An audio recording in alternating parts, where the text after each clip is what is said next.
Hi, it's Ada, and I just had an inspiration for a video, so I hope you don't mind my taking a little bit of your time. And I want to talk to you for a little bit about signs from our loved ones. Now, my inspiration came from this dime a minute ago. This dime is one of many that my dad has sent me over the years. I just went downstairs and took one load of laundry out of the washing machine and put it in the dryer. And you might say, well, it's a load of laundry, blue jeans, shirts, whatever. But no, it was just sheets for my bed. When I put it in there, I don't think there were any dimes on the sheets. Could pretty much, say 100% there were no dimes on the sheets. And my purse stays in here. Everything pretty much stays in my office that's, that kind of oriented. And at the bottom of the washing machine was this bright, shiny dime. And my father sends me dimes. And the way I first came across knowing it was Dad was I kept hearing in my head, "Buddy, can you spare a dime?" Which is a song from the Great Depression.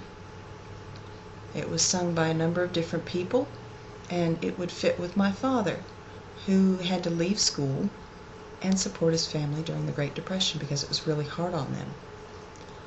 Now, the other thing is when I started getting these dimes, I started asking who were they from, and I kept feeling like it was Dad. But I wanted to make certain. I said, okay, if this is from you, Daddy, if these dimes are really from you, find a way to make it clear to me that it is 100% from you. Okay? I need clear understanding it's you. Nobody else in the family, just you, Dad. I want to know it's you with the dimes. If it's not, whoever it is, just stop for a little while. Daddy, if it's you, put one somewhere that I'll know 100% it's you. A few days later, I was helping my oldest daughter move from one flat to another, and I went to a U-Haul place to rent a van so that she could move her things and we didn't have to do 87 moves back and forth in my pickup truck. Make it really quick, easy, and simple. I'm walking around while the paperwork's being finished and the fellow's on the telephone. He was the only one in the office that day. He's on the phone trying to do everything. And I was walking around, just looking around. They had the boxes on the pallets, the this, the that, the moving dollies, all that stuff. As I'm walking around, dead center, at the bottom of the pallet, is one of these dimes. When I was a child, Dad would have a project house, he'd finish it, he'd sell it. We moved more times than I want to think about in one little bitty town in 14 years. It was on a wooden pallet on the bottom. Dead center. My father worked with wood. And he knew how to put something dead center in measurement.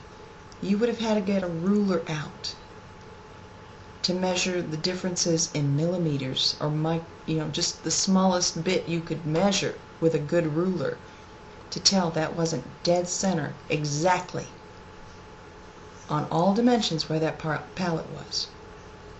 I looked down, it was bright and shiny, and I knew. We moved, it was sitting on wood, he's watching over me and my girls. It's Dad. Now, you may not have the kind of internal argy-bargy with your signs that I did, but when I was learning about signs, it wasn't exactly the easiest thing for me. I've always had signs, and I have always believed in signs, but to find out and to correspond them with people that I knew that were on the other side was a little bit of a stretch for me. I now do it almost without thinking. And I accept the signs that I get from nature even more than I ever have before. Now, your signs could be numbers on a clock, like my parents when they're both trying to get my attention. I'll look down at the clock and I'll say, oh, 11:23, my birthday. Love you, Mom and Dad. If I see my mother's birthday, I know it's her. If I see my father's birthday, I know it's him.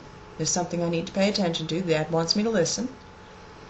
If I see other numbers, excuse me, other numbers that can be associated with us, I know Dad's around as well. Now for you, license plates, I would say clocks as well, lights going on and off, sounds in a certain room if you're living in a home where someone has passed, sounds, signs could be names on license plate, names on billboards, misspellings. It could be just initials that are showing up. It can be all of a sudden you see pictures, dozens of pictures of violets or tulips or whatever out of season.